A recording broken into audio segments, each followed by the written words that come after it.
Friends, in today's parable, Jesus is hoping to instill in us a crisis of conscience requiring deep meditation in which we must question our attitude toward God.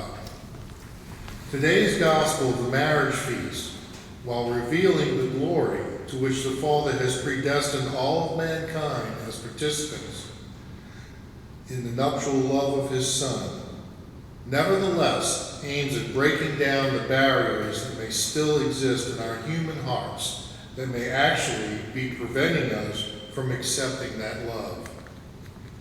The question of hell and eternal damnation emerges only coincidentally in a way that is entirely secondary to the king's overriding, intense desire to fill his banquet hall to capacity. If it may seem that this parable ends rather bleakly, it is because Jesus wants his listeners to take nothing for granted.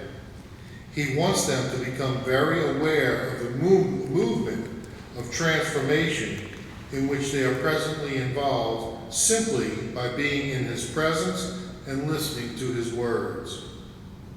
He wants the vision and meditation to continue in our hearts as we ask ourselves, how do I dress for the marriage feast?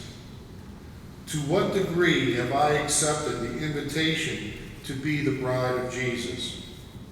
How effectively have I turned my back on every useless human attachment before entering the banquet hall, so as to make my whole being totally available to receive his love? Have I cooperated in putting on the identity and glory of Christ the Lord?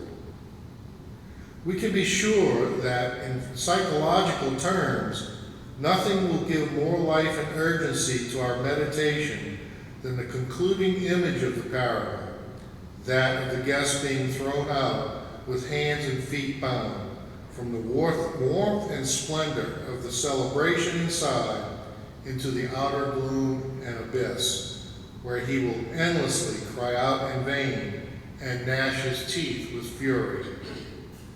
Such an image is the portrayal of the crisis of conscience that Jesus is hoping to provide his listeners, those in first century Judea and here today at St. Peter's Church.